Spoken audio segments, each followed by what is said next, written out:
Good morning, ladies and gentlemen, and welcome to the MICROSAIC Systems PLC final results investor presentation. Throughout this presentation, investors will be in listen-only mode.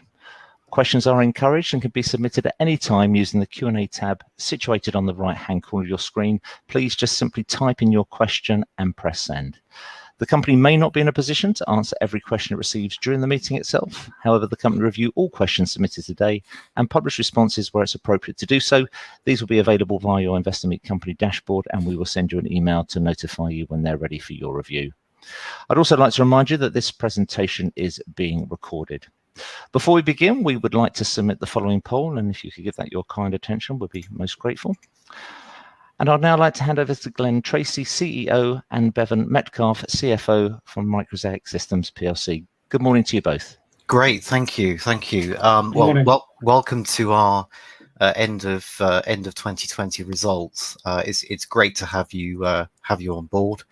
Obviously, as I said, it is a presentation on the 2020 results, so last year. But what I'm really excited to do is to talk to you about the future, the way that we're transforming the business to solve real-world problems.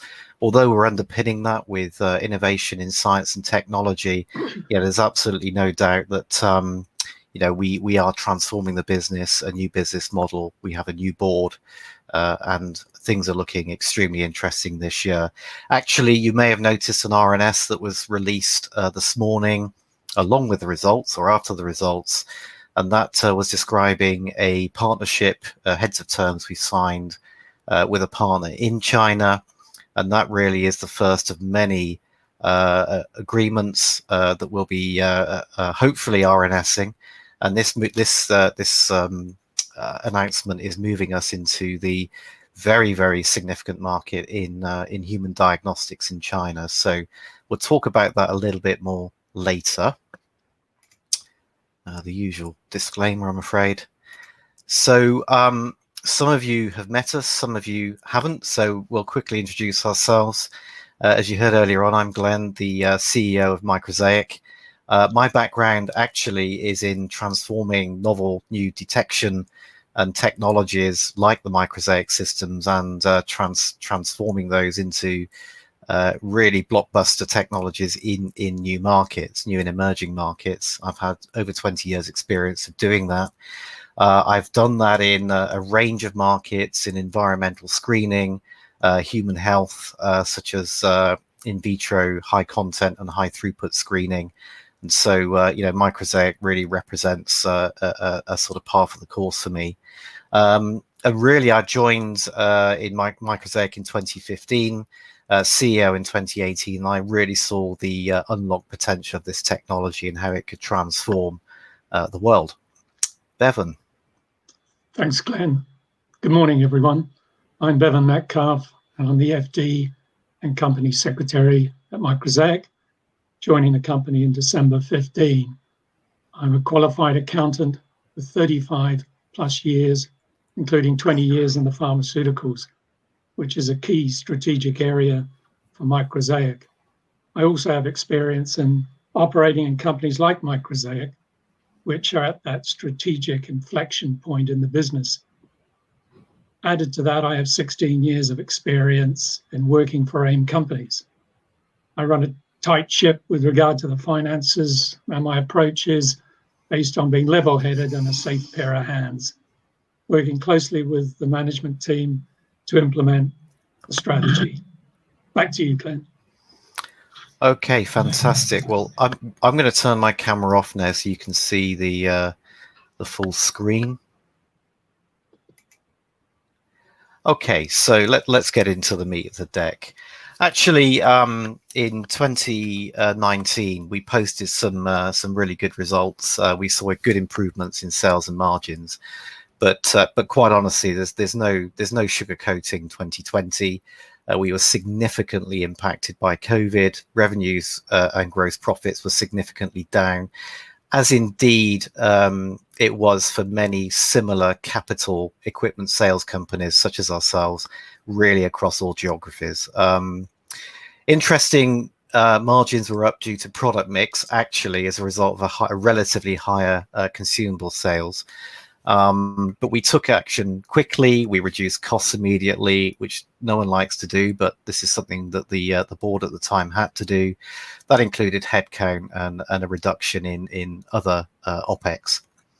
Also, 2020 wasn't conducive to fundraising as another contingency, and ultimately in 2020 we undertook a strategic view and sale of the business, which of course didn't happen in the end. Now, what I would say is it's easy to sit back and kind of lick your wounds and blame COVID and just try and hope that things will miraculously recover. Actually, we took the opportunity to look under the hood of the business and to make changes to our business model. And we recognized that our verticals were too general. We were trying to be everything to everyone. We were overly reliant on capital sales, and those are prone to cycles, well, like pandemics. And we were heavily focused on the technology and science, and not really about solving the real world problem. So roll forward to this year, and actually by putting our weight behind a well-constructive and transformational business model, we were absolutely delighted to achieve an oversubscribed raise of 5.5 million back at the start of the year.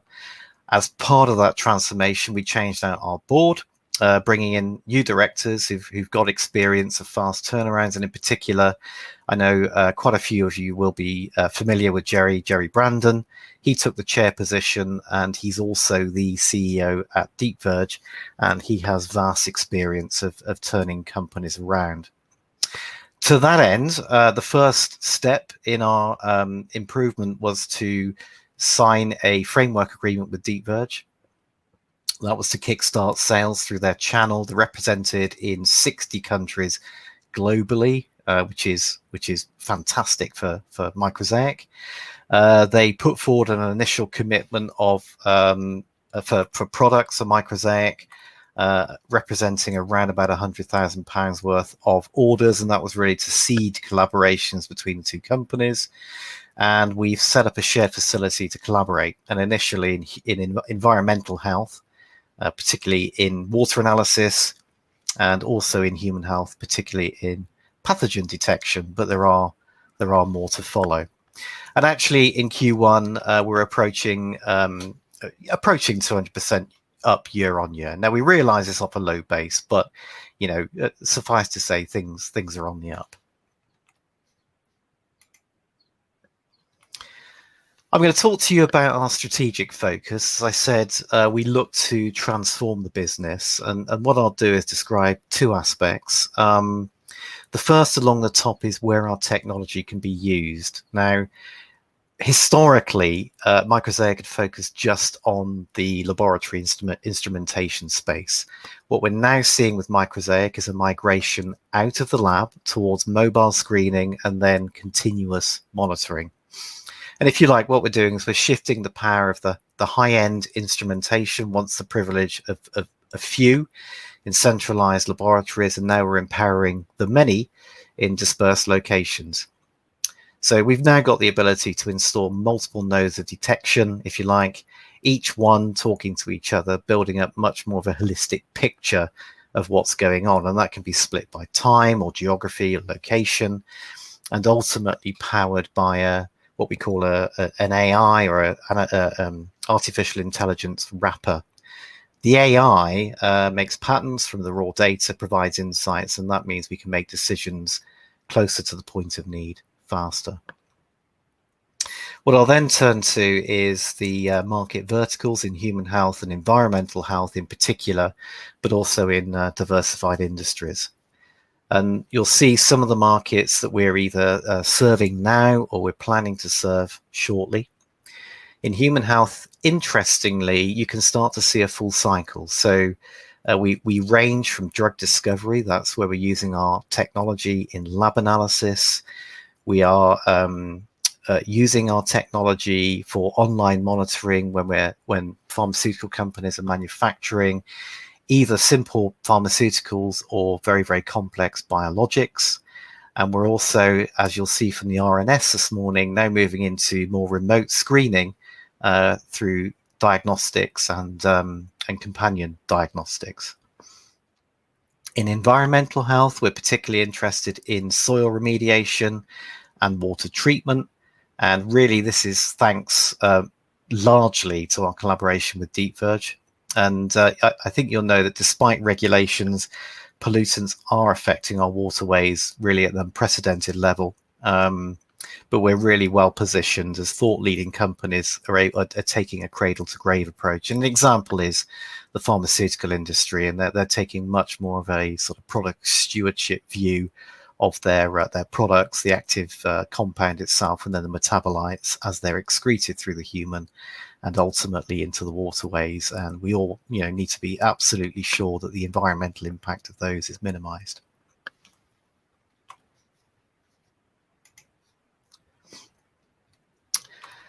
Really importantly then, business model transformation. I've mentioned this a few times. Now, appreciate that it's a little bit complicated, but I'll just very simply take you through it. On the diagram on the left, what you can see is what I call an inverted pyramid. Now, essentially, MICROSAIC had been typically doing business at the base of that pyramid.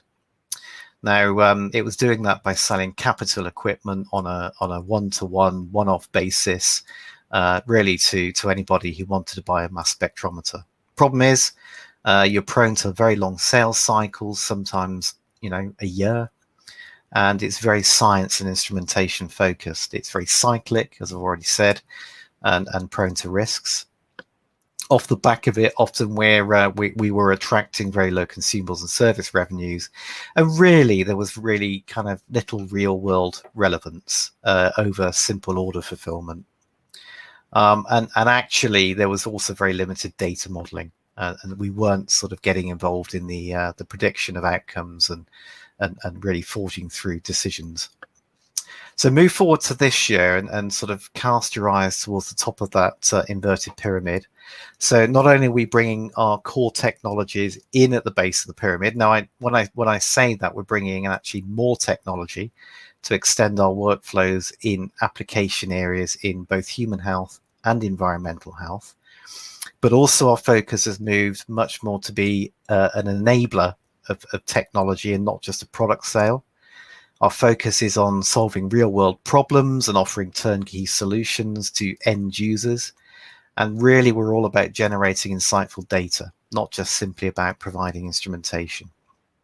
And as a result of that, revenue streams are going to transition from being a lot less cyclic, de-risked, and really that will de-risk our growth strategy. I'm going to talk a little bit about the agreement we have with DeepVerge that we signed back in March. So it is non-exclusive. That's important because it enables us actually to drive additional channel partners across the world, and that's that's great because we get multiple bites at the cherry. That said, DeepVerge immediately brings a channel which, as I said, is represented by 60 countries, and we also gain economies of scale through combining sales and marketing. Absolutely. We've got a decent investment in pilot facilities, and that's where our products are brought together. That's DeepVerge and MICROSAIC, so that customers have got an incredible overview of our abilities, combined capabilities, as a demo facility, if you like, for a massive range of equipment. And DeepVerge, as has been very apparent with their recent venture in the lab skin innovation, has got great expertise in artificial intelligence. And absolutely, this is where MICROSAIC hopes to or is building capability around our solutions in human health and environmental health. We've also co-located a fantastic facility in York, and that'll drive a closer collaboration between us. That's York, UK, obviously. And that will drive more good news as it happens. But in particular, we're very interested in our joint effort to detect protein signatures in water relating to pathogens and release of other bad actors.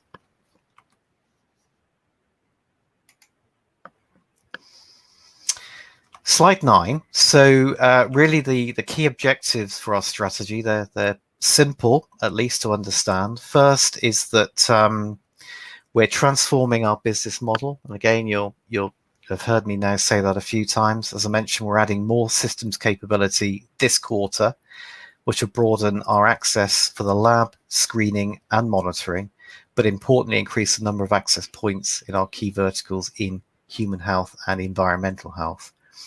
These systems or workflows, if you like, will be wrapped up in application software and artificial intelligence capabilities.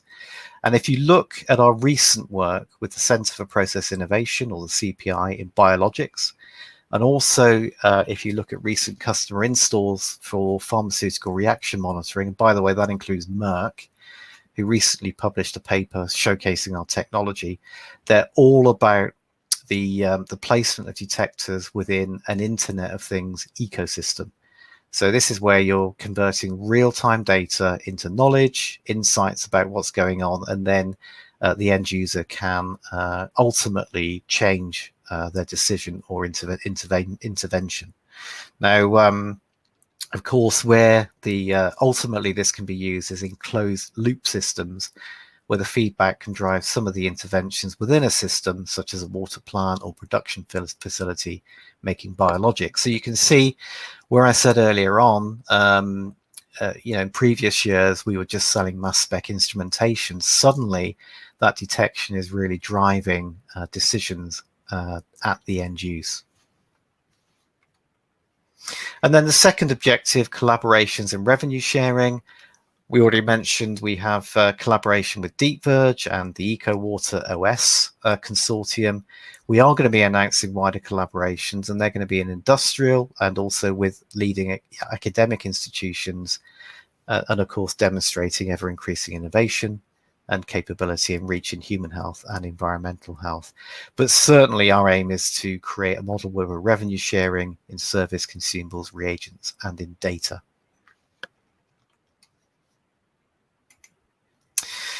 Now, some of you may or may not have seen the RNS that was delivered today. This is where we have, this is very significant for MICROSAIC. This moves our technology into the medical diagnostics space. So this is quite a shift for us, and it sets us up nicely as being a medical device for a whole wide range of opportunities. The initial application in China is for companion diagnostics for psychiatric drugs, and our technology will be used bedside. You can imagine that there is a potential of 33,000 hospitals in China, and that represents a significant opportunity, and then you sort of multiply up by the number of application areas.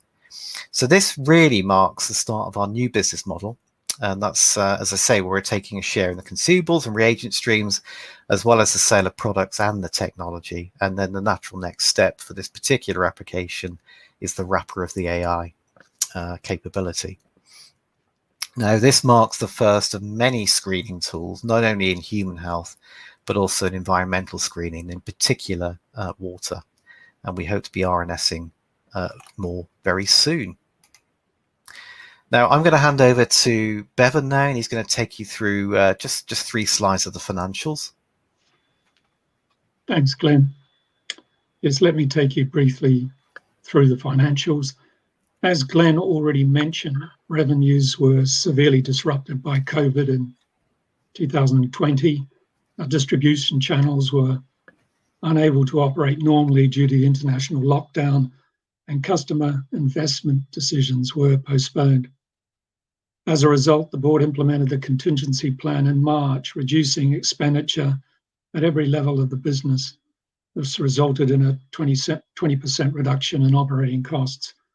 The loss from operations was down 17% over prior year.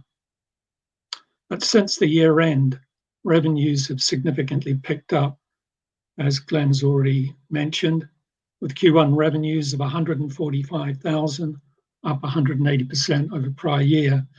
Now, you may be asking, well, did that 145,000 include the 100,000 that DeepVerge is committed to? The answer is no. We expect those to come in Q2. take you on to the balance sheet. Sorry. The balance sheet at the year end showed cash resources down to 400,000, a low level of receivables due to the impact of COVID on revenues, and higher inventories when compared to prior year. What I would say is throughout 2020, the company paid its creditors on time and worked closely with key creditors, especially our manufacturing partner, to manage production levels, yet maintain the capability to scale up as we are starting to do in Q1 and the rest of this year. The fundraise post-year end strengthened the balance sheet enormously and has enabled the company to invest in opportunities open to the business in this financial year. Finally, I'll just talk about the cash flow briefly. The board was unable, as Glenn said, to get a fundraise away last year, and also looked at other options to recapitalize the company, including a strategic review process. Implementing the contingency plan early on and reducing the cash burn saved cash used in operations by £500,000 and allowed the company to continue as a going concern. I personally would like to take this opportunity to thank all our employees for taking a 20% reduction in pay during the majority of 2020. The fundraise in February 21 raised 5.5 million before expenses and included the reorganisation of the board with experienced directors, Jerry Brandon joining as chairman and Nigel Burton as NED. Back to you, Glenn.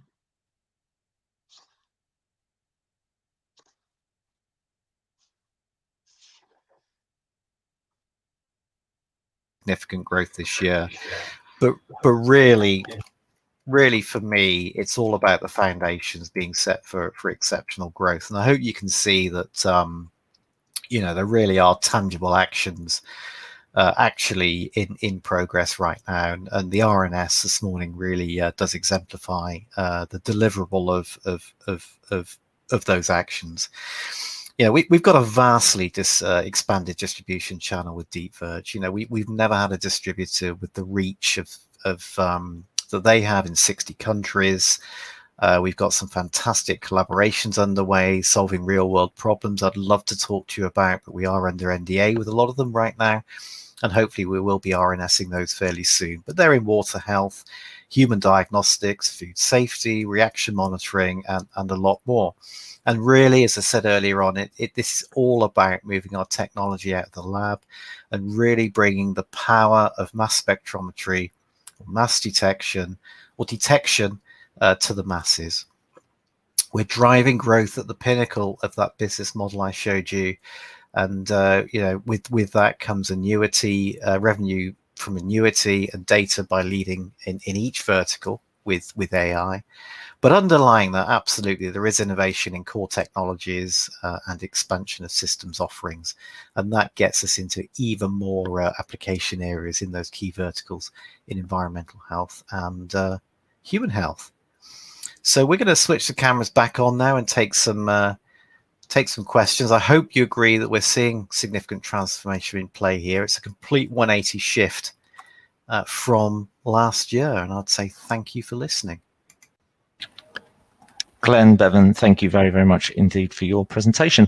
Ladies and gentlemen, please do continue to submit your questions using the Q&A tab situated on the right-hand corner of your screen. But just wanted the company to take a few moments to review investor questions submitted during the meeting itself. I'd like to remind you that a recording of this presentation, along with a copy of the slides and the published Q&A, will be available via your Investor Meet company dashboard. I'd also like to remind you that your feedback is important to the company, and immediately after the presentation has ended, you will be redirected for the opportunity to provide feedback in order that the company can better understand your views and expectations. Glenn, Bevan, obviously investors had the ability to pre-submit questions ahead of today's event, and I thought perhaps if we could start off the Q&A with those. The first question reads as follows: what is the benefit of the collaboration with DeepVerge, and how is the collaboration going so far? Well, hopefully we've answered that. Absolutely. But just to recap, it is the massive distribution channel first and foremost. If we take things, in terms of its immediacy, and that gives us access to 60 countries worldwide. It also, because they're a larger organization than us with much more sales and marketing reach, it gives us those economies of scale that we've never had. We've got shared facilities, particularly up in York, where we have a demo facility, and that's a really nice. It's on a nice biopark. It will attract the right customers and collaborators. We've got some fantastic collaborations underway, particularly in water screening, but also in human health screening. So yeah, absolutely. It's something we always needed. MicroSaic needed the scale, but it needed a partner where there was significant overlap and synergy. I know it's an overused term, but really the ability to sort of grow together and bring on our innovation together. That's great. Thank you very much indeed. The next statement stroke question is from an investor that reads, just concerned patent protection and technology is not affected by any planned joint venture. Perhaps you could just expand a little bit around that. Yeah, sure. Well, MicroSaic at the moment itself doesn't have a joint venture. Whether they're referring to the DeepVerge joint venture that was recently announced.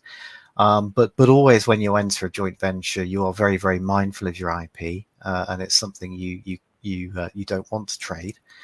Yeah, so MicroSaic itself, as I say, doesn't have a joint venture, and if it does in the future, it will be very, very mindful of its IP.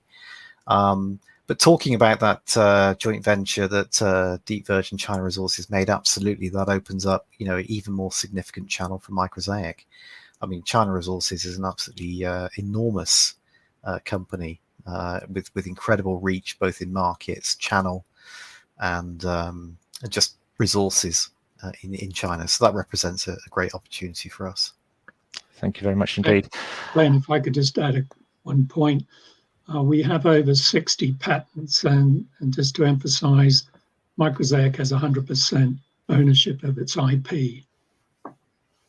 Absolutely. Thank you.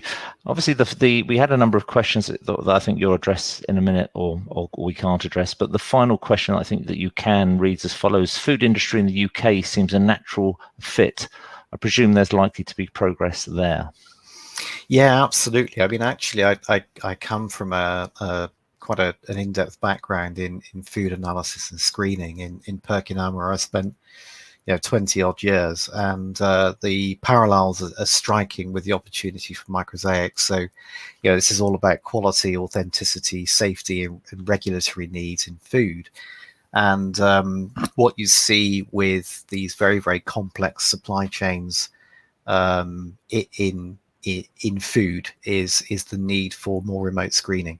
Absolutely. So sort of more frontline screening.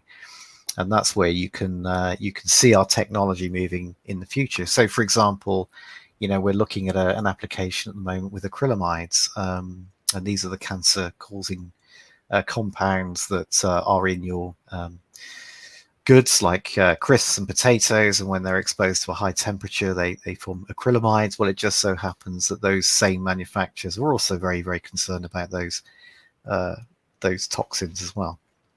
But also, we recently released an app note with Scotch whisky about this is looking at the authenticity of Scotch whiskies, and so absolutely mass spectrometry and that detection is very, very well suited to that application area. But I think if you look at our business model, what would be really, really powerful is when you look at the various nodes of detection, how they start working together, and as I keep mentioning, this AI layer.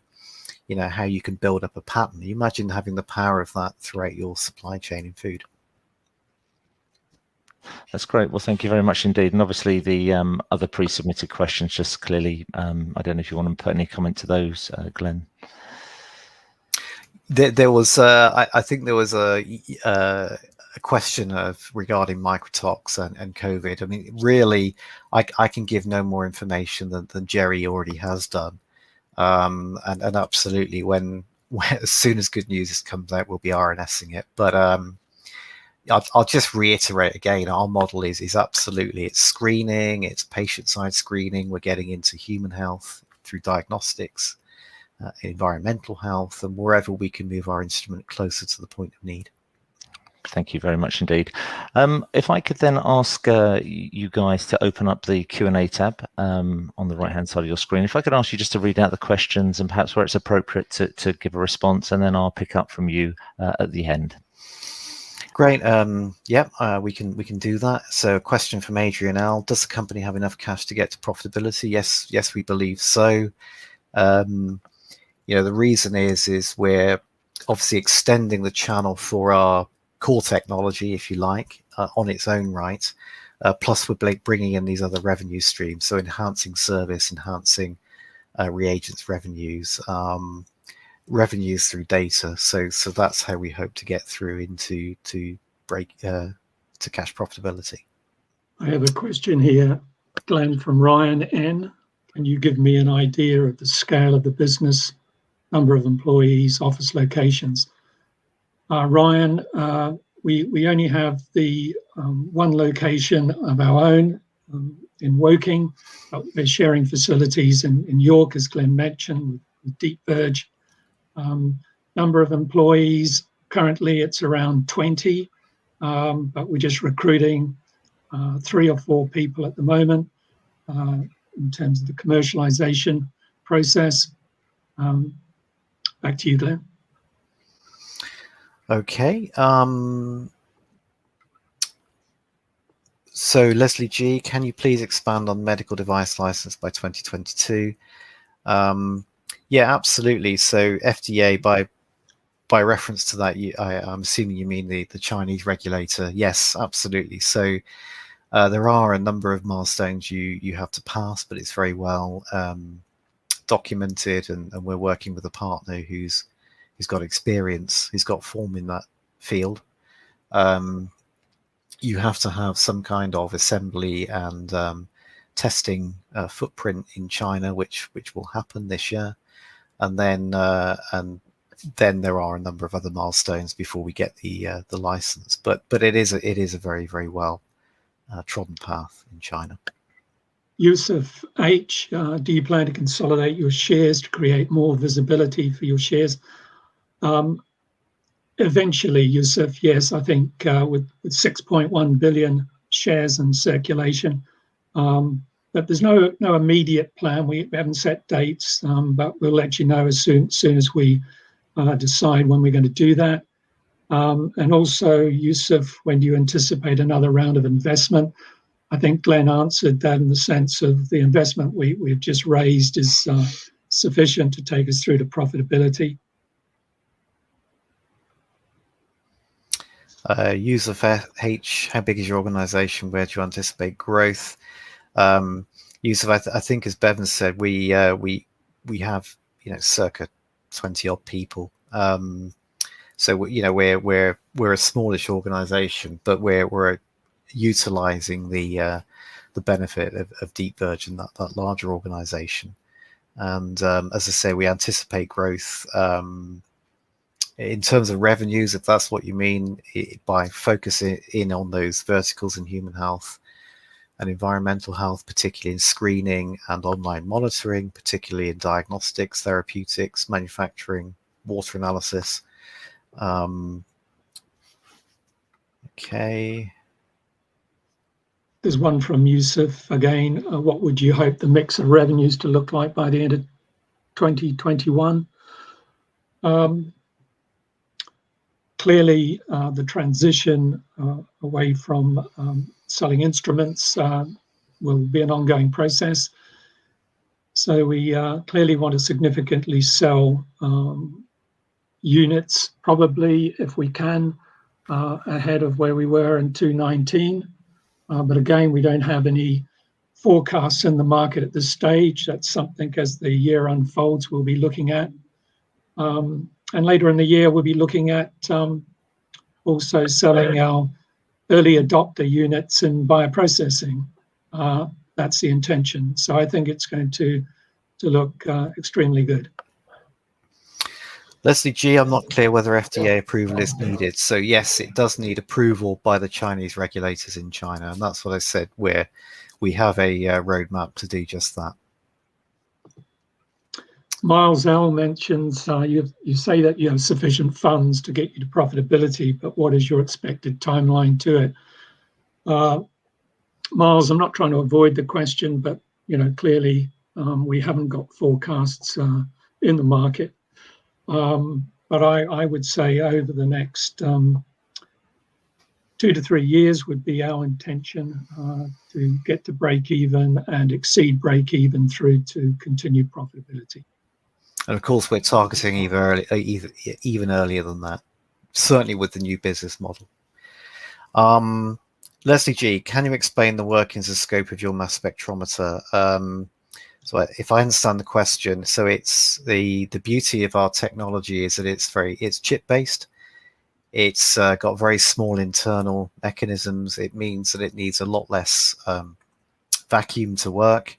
Now, typical mass spectrometers are about twice the size because they don't have this miniaturized technology, and that means that they don't really lend themselves to applications out of the lab, truly.